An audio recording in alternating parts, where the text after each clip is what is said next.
BJP भी अब हम अपने इमेजिनेशन का हमारा मैनिफेस्टो गिना रही है, भैंसों की बात कर रही है, ये वो जो हमारे मैनिफेस्टो में है ही नहीं। बीजेपी अपना मैनिफेस्टो क्यों नहीं गिनाती?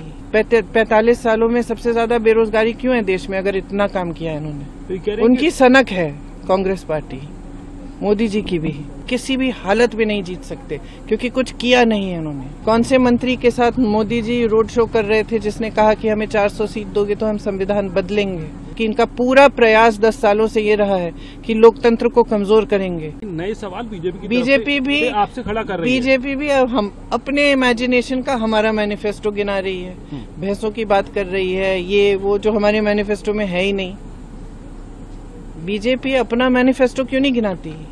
बीजेपी ने किया है 10 सालों में, इतना सारा काम किया है। इनके नेता हर जगह कहते हैं कि इतना काम हुआ है कि 70 सालों में इतना काम नहीं हुआ, और कांग्रेस ने 70 सालों में कुछ नहीं कहा। तो गिनाए ना कि क्या काम किया है, बताएं क्या काम किया है, कितने रोजगार दिलवाए हैं। 70 करोड़ बेरोजगार क्यों घूम रहे हैं देश में? 45 सालों में सबसे ज्यादा बेरोजगारी क्यों है देश में, अगर इतना काम किया है इन्होंने? बताएं। हमारे मैनिफेस्टो पे क्यों अटके हुए हैं? अपना भी कोई मैनिफेस्टो होगा, अपनी भी कोई योजना होगी कि हम बेरोजगारी को कम करेंगे, हम महंगाई को कम करेंगे, हम किसानों की क्या मदद करेंगे, उसके बारे में क्यों नहीं बोलते? उनकी सनक है कांग्रेस पार्टी, मोदी जी की भी यही बातें करते रहते हैं और हमेशा ध्यान भटकाने की बात करते हैं।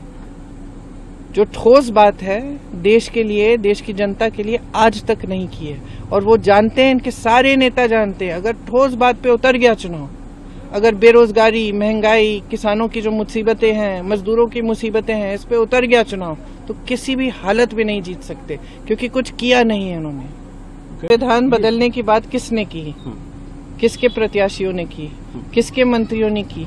कौन से मंत्री के साथ मोदी जी रोड शो कर रहे थे जिसने कहा कि हमें 400 सीट दोगे तो हम संविधान बदलेंगे? किसने कहा ये? क्यों बदलना चाहते हैं संविधान?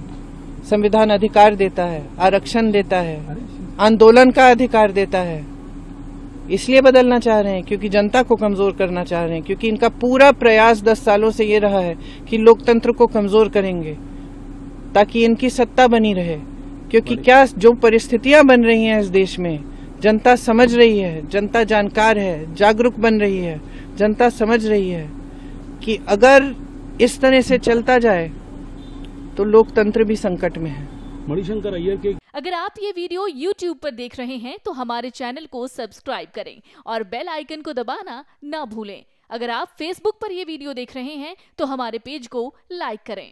अगर आप ये वीडियो YouTube पर देख रहे हैं तो हमारे चैनल को सब्सक्राइब करें और बेल आइकन को दबाना ना भूलें। अगर आप Facebook पर ये वीडियो देख रहे हैं तो हमारे पेज को लाइक करें।